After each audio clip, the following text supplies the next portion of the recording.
ज्यादातर लोग क्यों परेशान हैं? क्योंकि इस बात को ध्यान नहीं रखते हम यहाँ पर क्यों आए हैं और क्या करने के लिए आए हैं, बल्कि वो उन बातों पर ध्यान देने लगते हैं यहाँ पर दूसरे लोग क्या करते हैं, कैसे करते हैं, क्यों करते हैं, किस लिए करते हैं। नॉलेज ले लेते हैं लेकिन सिस्टम को अमल नहीं करते हैं। महसूस करिए, जब भगवान हमको जन्म देता है, हम एक छोटी सी संतान होते हैं और हम जब इस दुनिया को नहीं देखते हैं ना, दुनिया के लोगों की नकल नहीं करते हैं, हम भगवान की श्रेणी में रहते हैं, हम कितने खुश रहते हैं। जो बचपना होता है हम कितने खुश रहते हैं। माँ बाप मना करते हैं मेहनत मत करो, तब भी हाथ पर यहाँ वहां चलाते रहते हैं। बच्चों को आप देखना, खेलते रहते, दौड़ते रहते, गिरते रहते, उठते रहते, खाते रहते, पीते रहते, हंसते रहते, रोते रहते, सब करते रहते हैं।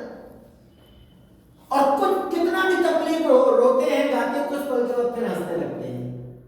उनके दिल में, दिमाग में कोई मैल नहीं रहता कि उसने मुझे मार दिया, कि उसने मेरा बुरा कर दिया, कि उसने मुझे कोई चीज गलत बोल दिया कि समझा। होता है कि नहीं होता है? जीवन में इस बात का आपको ध्यान रखना है कि ये चीज हमें हर जगह पर ध्यान रहना चाहिए। हम यहाँ पर क्यों आए हैं, क्या करने के लिए आए हैं।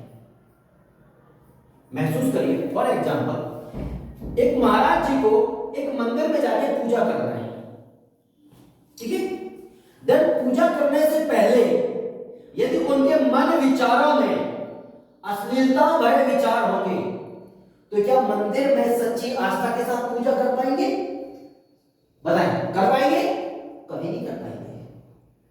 वैसे ही एक बच्चा स्कूल में पढ़ रहा है, एग्जाम देने के लिए जा रहा है, तब एग्जाम देने से पहले यदि वो गलत प्रकार की बात करे, अपने सब्जेक्ट से हट करके सोचे, अपने सब्जेक्ट से हट करके चले, तो उसके पास एग्जाम हॉल में जब जाएगा ना, एग्जाम तो देगा आई एम द ग्रेट, लेकिन जो उसका परफॉर्मेंस होना चाहिए वो बहुत बेकार होगा। बहुत सारे लोग ऐसे ओवर कॉन्फिडेंस में या होशियारी में बर्बाद हो जाते हैं, आपने देखा होगा।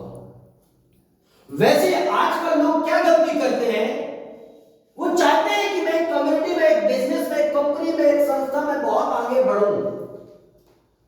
ओके, एक तो सही इमेज बनाने की बजाय वो क्या करते हैं, या तो किसी का बॉस बनना पसंद करते हैं, या किसी बॉस की चमचगिरी करना पसंद करते हैं, या फिर मनमानी करना पसंद करते हैं, या वो एक दो लोगों के बीच में ज्यादा घनिष्ठ संबंध बना करके माहौल खराब करना शुरू कर देते हैं, या एक दूसरे को ज्यादा इंपॉर्टेंस देते हैं और बाकी को इंपॉर्टेंस देना बंद कर देते हैं।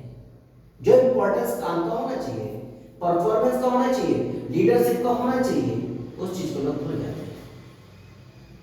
जनाब आप सोचिए कि इन सारी चीजों से, ये सब भगवान बोलता है क्या आप ऐसा सब करो? अरे जो आपका काम है सिर्फ उतना आप करिए, दुनिया क्या कर रही है उस पर मत जाओ। आपका जो काम है, आपकी जो जिम्मेदारी उतना आप करिए। Know why you are here and what you are doing. हम यहां पर क्यों आए और क्या करने के लिए आए, इतना आपको मालूम होना चाहिए। जीवन ऑटोमेटिक सफल हो जाता है। आपने देखा होगा बहुत सारे लोगों के बहुत सारी घनिष्ठ दोस्ती होती है, लेकिन पता चलता है कि कई बार वो घनिष्ठ दोस्ती बर्बाद हो जाती है, असफल हो जाती है, या टूट जाती है, आपस में नफरत में बदल जाती है। उसकी वजह क्या है आजकल? क्योंकि आजकल लोग क्या करते हैं, जितने करीब आते जाते हैं उतना ही ज्यादा धीरे धीरे वो ये सोचने लगते हैं मैं इसका इस्तेमाल कैसे करूं, इस रिश्ते का, इस दोस्ती का फायदा कैसे उठाऊं, इसका मैं अपने फायदे के लिए उपयोग कैसे करूं, अपने फायदे के लिए इस्तेमाल कैसे करूं। और ये सारी चीज एक दिन ऐसा होता है, अरे भाई साहब दोस्ती की गई थी सिर्फ निभाने के लिए, इस्तेमाल करने के लिए नहीं। और नतीजा क्या होता है, निभाने की जगह लोग इस्तेमाल करना शुरू कर देते हैं। हम ये भूल चुके होते हैं हम यहां पर क्यों आए हैं और क्या करने के लिए आए हैं।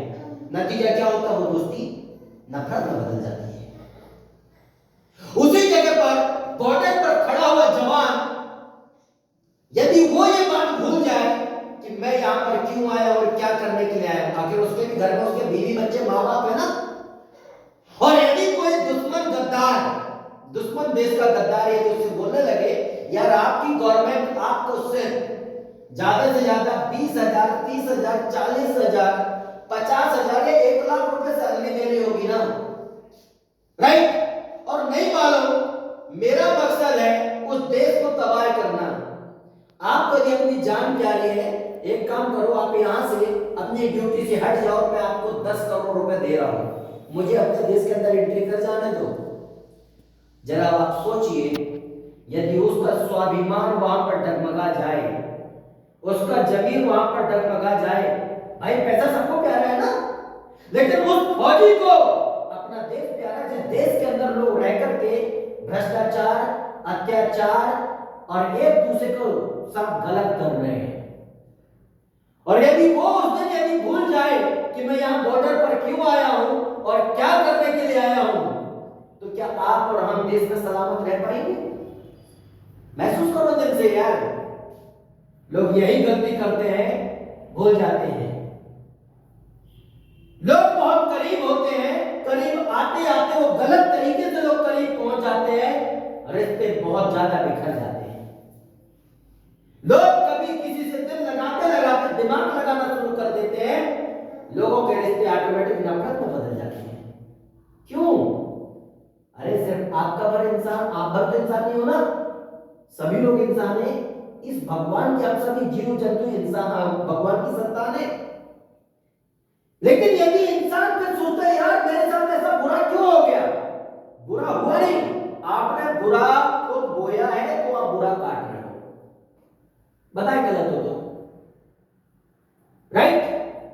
भाई दुनिया में लोग बेवकूफ नजर आते हैं, लेकिन बेवकूफ कोई होता नहीं है। इसीलिए यदि हम अपने उसी तरह से हम यदि अपने कार्य क्षेत्र में एक किसान लगा हुआ है और किसान का काम है खेत के अंदर घुस करके सही से अपनी खेती किसानी को केयर करना, निदाई गुड़ाई करना, सही से जुताई करना, खाद मिट्टी सही से टाइम टू टाइम, पानी जो चीज की जरूरत है उस चीज को देना।